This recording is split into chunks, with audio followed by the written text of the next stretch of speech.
To stalwarts in one frame. जी हाँ, मैं बात कर रहा हूँ former chief minister and now member of parliament Rajya Sabha Shri Digvijaya Singh साहब, और साथ में चंद्रभान प्रसाद जी हैं, दलित कैपिटलिज्म के आइडियोलॉग।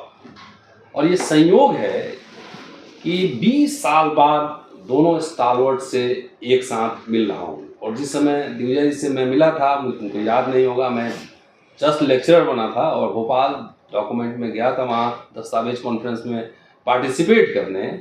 आज संयोग है कि दोनों लोग एक साथ हैं और उनके इंट्रोडक्शन की ज़रूरत नहीं है, दोनों को आप बखूबी जानते हैं। और आज मैं बात करने जा रहा हूँ दिग्विजय जी से भोपाल दस्तावेज को लेकर, भोपाल कॉन्फ्रेंस को लेकर और भारत जोड़ो यात्रा को लेकर कि भारत कितना जटिल समाज है कास्ट को लेकर। जिस तरीके से लोग सोचते हैं, समझते हैं, आपने रिस्क लिया। भोपाल दस्तावेज केवल दलितों के लिए नहीं है, ये शेड्यूल ट्राइब और शेड्यूल कास्ट दोनों के लिए है। जी जी। बाबा साहब अम्बेडकर को ये श्रेय जाता है कि उन्होंने अपना अनुभव और इन वर्गों का नेतृत्व करते हुए उन्होंने भारतीय संविधान में इसका उल्लेख किया, जिससे करोड़ों लोगों को उससे लाभ हुआ है। एक तो हमारी दलित महिला राजगढ़ की है, जो कि उसने ठेकेदारी शुरू की और अच्छे बड़े बड़े ठेके अब लेने लगी है और पिस्तौल लेके अब चलती है साथ। क्या बात है। हमारी वाइफ ने कहा कि वो दिग्विजय सिंह के सीए ने फ़ोन किया था, फिर फ़ोन करेंगे। तो मैंने कहा सीए तो दिग्विजय सिंह हमारे सीनियर थे एक यहाँ पर जेएनयू में। अच्छा। हमने जो उन्हीं का फ़ोन आया, मेमोरी को डिजिटलाइज करना जरूरी है। फिर मैं खुद श्याम बाबू, एक IAS अफसर राजशेखर मुंडरू थे, और 7-8 लोग मिल करके 1 घंटे पहले ही पहुंच गए मध्य प्रदेश हाउस। और सर आए, सबसे मिले जुले। तो मैं 2-3 दिन इतना एक्साइटेड रहा। ये आना जरूरी है सर। हाँ। ये इतना एक्साइटेड था कि उनसे मैं क्या बातें कहूँगा। अगर ये कहा जाए दलित करोड़पति बनाना है तो ये बुरा तो नहीं लग जाएगा उनको। फिर मेरी दोस्त मीना रामा लक्ष्मी हैं, वो डाउनलोड करके अमेरिकन सप्लायर डाइवर्सिटी का इतना, वाशिंगटन पोस्ट में काम करती थी, इतना बड़ा हमको लिटरेचर दिया, सौंपा। तो सर आया और सबसे बातचीत हुई, और सर ने कहा कि आप जो भी लिख के दोगे हम उसको लागू करेंगे। सभी हुक्मरान तो नहीं बन सकते हैं ना।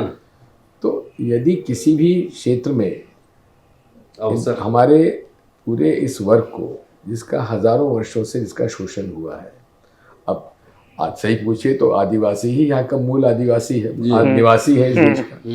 बाकी हम सब लोग तो सेंट्रल एशिया से आए और इनको हम लोगों ने घेर घेर के जंगलों में और पहाड़ों में भेज दिया। तो आखिर उन लोगों के साथ जो अन्याय हुआ है, उनके साथ तो न्याय होना चाहिए ना। जी। तो प्रोफेसर मैडम थी, गेल ओम्बेड के स्पीच के बाद ऑन सप्लाई डाइवर्सिटी मंच पर बिना बुलाए गई। दुसाद जी ने भी कहा है आपके पार्टी में कि ये supply diversity is not possible in India. उसके आधे घंटे बाद सर ने कहा कि आपने घोषणा कर दी। क्या हम, आप लोग बताओ जल्दी सोच के, क्या एक चीज घोषणा कर सकते हैं। उन्होंने कहा सप्लाई डाइवर्सिटी 30% आदिवासी और दलित दोनों के लिए। कांग्रेस अपने अचीवमेंट्स को भी रिक्लेम नहीं कर रही, ये मैं देख रहा हूँ एक तरीके से। और वो हम लोग को बोलना पड़ रहा है, बिकॉज सामने RSS BJP ये सब बेच रहा है सब कुछ, पब्लिक सेक्टर यूनिट। विविधता में एकता का जो स्वरूप भारतीय संविधान में दिया गया, यही सबसे बड़ी शक्ति आज हमारे देश में है, और इसी पर आज प्रहार होते हम देख रहे हैं। इसलिए हम लोगों का भारत जोड़ो यात्रा का एक ये विचार राहुल जी के मन में आया, और मुझे उन्होंने हिदायत इसलिए सौंपा, शायद इसलिए सौंपा हो क्योंकि मैंने नर्मदा जी की परिक्रमा पहले आपने किया है ना, तो इसलिए मुझे काम सौंपा। भारतीय राष्ट्र और हिंदू राष्ट्र के बीच में संघर्ष चल रहा है। अगर कांग्रेस सत्ता में नहीं आती है और अगर हिंदू राष्ट्र सत्ता में आ गया तो भारत देश पर खतरा पैदा हो जाएगा। मैं तो चाहूँगा कि आप और डॉक्टर चंद्रभान जी दोनों के दोनों सप्लाई डाइवर्सिटी के इश्यूज़ को लेकर आप यदि राहुल गांधी जी से इंटरेक्शन आप करेंगे तो हमें प्रसन्नता होगी।